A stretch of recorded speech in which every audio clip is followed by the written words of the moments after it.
Howdy, Humanities for Shasta College Film Studies. Here we are, middle of the week, and we're out of the World War II, and now we're into the Cold War. The Cold War is definitely on with us and Communist Soviet Union. They've got nuclear bombs, we've got nuclear bombs, and there's a constant rattling of the sabers. That's what's going on in worldwide politics. Movies are still moving and shaking. The 1950s, we saw an influx of realistic films influenced by the Italian neorealism. Hope you saw that little documentary I posted. If not, sorry, you're lost. Our films are definitely getting more naturalistic and not so fluffy entertainment, and a new genre of film called film noir has reared its beautiful head. One of my favorite genres simply means black film. The themes are dark. They're usually shot great black and white. They're usually shadowy, lots of shadows. They take place at night. And it's a French word because a lot of our cinema terms come from French because they essentially invented cinema as we know it. And we still use those terms to this day. Okay, so now we're in the 50s. What's happening in the 50s? Well, we've got Truman still in the White House, and he's a Democrat, but he's soon going to step down, and Dwight Eisenhower is who was a general in the war, and he's going to be the new Republican president, more conservative times. So, but the country is on the move. The veterans returned from the war, and they were given the GI Bill. Never happened before. They were given low interest home loans, car loans, and school loans. So, for the first time in our history, a regular person can afford a house. You didn't have to be wealthy. And so, these thing called the suburbs reared their heads, and these tracts of homes were built cheaply, and so the veterans could have a place to live, and they bought their homes. My dad bought his first house on the GI Bill, cost $6,500. That was big money then. His monthly payment was $60 a month, and he had to work long and hard to pay that off. A lot of veterans returned and went back to college to get degrees. And for the first time in the history of this country, we have a real educated class, because not just wealthy, privileged people could afford going to college. The GI Bill afforded everybody an even chance. And the veterans took advantage of that. In the art scene, art was changing rapidly. Painters, abstract expressionism became a popular thing. People like Jackson Pollock and Willem Dafoe became Beat Generation painters. The Beat Generation, they called it the Beat Generation.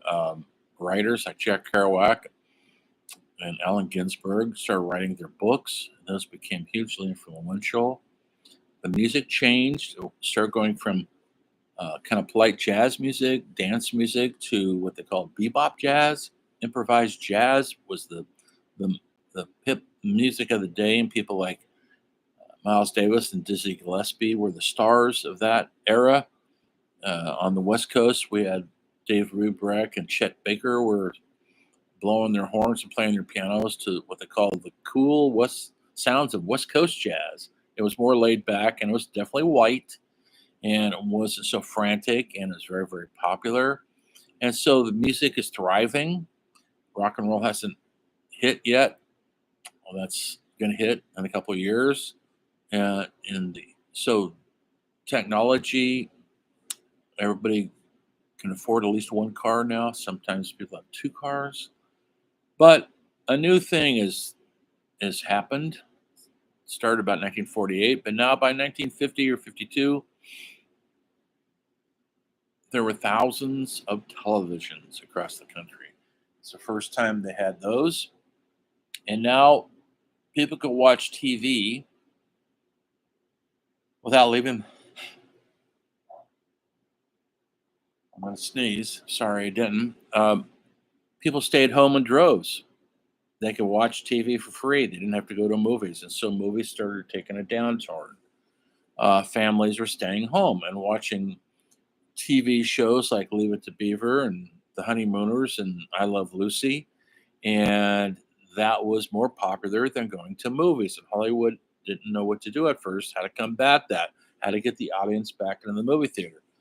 So the movies that were popular during the early 50s were these film noir films. Um, and a new style of acting started in this era that they called the method acting. It was a new form of naturalism with actors that was spearheaded by Marlon Brando and James Dean and Montgomery Clift. He was Saint Marie, Marilyn Monroe, even. Not that she ever seemed very natural to me, but she studied with Lee Strasberg, who was the forerunner of the teachers of method acting, and it changed the course of film acting. It went from stars looking beautiful, being heroic, and saying their lines to fallible anti-heroes who were in touch with their feminine side, which was very rare for a male actor to be. All you have to do is look at Streetcar Named Desire and On the Waterfront to see Marlon Brando. He is attractive to male and female because he wasn't afraid to show his emotions. James Dean did Rebel Without a Cause and Giant, East of Eden, and he was a sensitive, rebellious spirit who wasn't afraid to appear sensitive on screen. Up until that didn't happen. You never saw Humphrey Bogart or Clark Gable being very sensitive. They were stoic and very manly. That was kind of the what all the actors were in those days. These guys changed everything. They come out of the war, things different. We'd seen things, we experienced things, and people weren't afraid to show their vulnerability or their truth. Um, so method acting changed, and to this day, a lot of actors look to method acting and that style of acting, naturalism, sense memory acting, to get them through their performances in movies and television. The more natural, the better. Nobody wants to appear stiff or stoic. Um, they want to look like they're actually that person. That's not easy to do, folks, when the camera gets on you. Everybody freezes up when the camera gets on. You got to get some practice to craft in order to appear natural on the screen. Well, television was siphoning off the audience. Hollywood is trying to figure out how to combat that. So they started doing these big epic movies on a large scale. A lot of them were biblical epics, like Ben-Hur, Greatest Story Ever Told, where there was thousands of extras, the Roman Empire, and so they started developing a new visual language. CinemaScope was this big format that only could be shown on a movie screen, not on your TV screen. That's how they were trying to combat this thing called television. Um, they're, they were successful to a certain degree, but as this was going on, this is the early 50s, we're in a Cold War. There's a constant threat of nuclear invasion. And this started a whole new genre of movies, sci-fi films about nuclear mutants. And they made a lot of them in the 50s. The Ant People, Them, The Thing were based upon nuclear fallout, how they created these monsters. Godzilla in Japan was created by nuclear fallout. This was a big scare. People were afraid of nuclear fallout, as well they should be. And what was it doing to the animals? Well, according to these movies, it's making monsters out of ants and tarantulas. And have you seen the Attack of the Crab People? Crabs from the ocean huge crabs as big as around as a Buick were attacking people. Then there was the giant women and giant men, uh, 50-foot tall woman, 50-foot tall man, all through nuclear mishaps. And so this was a popular thing. We just didn't know what would happen if we breathe a bunch of nuclear fallout. What will happen to our things? And so that was a popular genre in the 50s. And that got people in the movie theaters, especially young people, loved that stuff. Um, who doesn't want to see a giant tarantula? When I say giant, I'm talking about as big as a dump truck attacking people on the city street. Pretty scary. They always got to call out the army to fight it. Some of these movies, like in Day the Earth Stood Still, Mars Invades, uh, were another thing about our misunderstanding of what's other planets, if there was life on other planets. Um, and they're coming to get us and invade us. That was another popular thing. In the meantime, communism was spreading through certain Pacific countries. China, Russia had gone communist, Cuba, and it was a real concern to American politicians. And so, if you read anything about communism, they tell you to spread the word and get people to join up. Well, our government was terrified of that, and so they started looking for communism everywhere as being subversive to our democracy. And so they formed a committee. It was called Hearings on Un-American House Activity and House on Un-American Activity. And they blamed Hollywood on a lot of the propaganda that was pushing directors. It wasn't true, by the way. It was a guy, Eugene McCarthy, was the head of it. He was a junior congressman who was out to make a name for himself. And so they started attacking Hollywood, saying Hollywood was trying to convert everybody into communism with their crazy brainwashing ways. And so they had these hearings that went on for years, actually, in Congress. And I'll show you a little documentary on in Mojo's. Check it out. And they called in a ton of movie stars, writers, directors, actors, and they had to testify. And the question they'd ask them, have you ever been a member of the Communist Party? If so, are you still a member? And if so, who else is a member? We need names.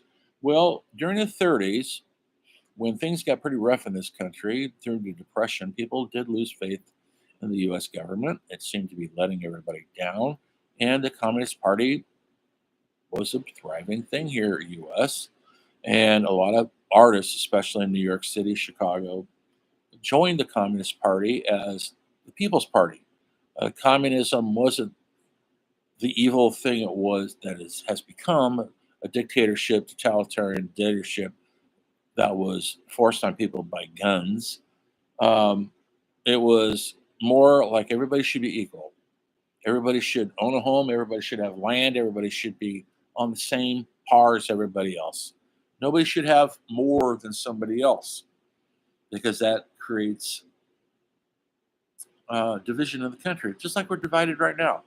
How many times do you have to hear about billionaires now? They own yachts, they own islands, and what do we have? An island you own? Maybe you do. Good for you. Anyway, so this was a big deal, and so they'd bring these people in, and they brought in a bunch of Hollywood writers, some very famous ones. A couple of them had already won Academy Awards, and a lot of them had been they did become communists in the 30s when they were young.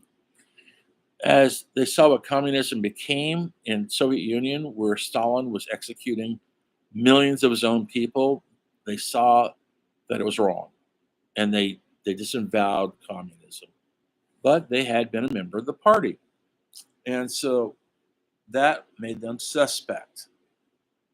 Now, if you didn't name names, you were held in contempt of Congress. And there was the Hollywood 10, all screenwriters. None of them named names, and they were all sentenced to a year in prison. These are middle aged guys who had families, well established writers in Hollywood, and they didn't name names. And so they were sent to prison for a year. It ruined a lot of careers, ruined families. There were suicides over it. It was a very vicious time in America where everybody was pointing the finger and trying to find a communist underneath the bed. It was feared because we didn't understand what it really was. And then finally, we stood up to it and dismantled the whole thing. And McCarthy died an early death. But he had his fame and glory for a few minutes of being a communist witch hunter. Anyway, that was a huge black stain on American democracy that hopefully we'll never see again, but we're going to say it again. We've seen it with the impeachments. We're going to see it again with Joe Biden getting impeached by the far right wing. We saw the left wing impeach Trump. Wasn't just happy with that. Sorry, folks, but I wasn't. We're still going through it right now. We're pointing the fingers and blaming the other guy, and we're not working together. It's us against them. Republicans against Democrats, black against white, immigrants against locals. We're more divided as a nation than in my lifetime, and I'm old, guys. And I went through the Vietnam War and Richard Nixon. Uh, that's probably a war you never heard of. And maybe seen the movie Apocalypse Now. You know what I'm talking about. Full Metal Jacket.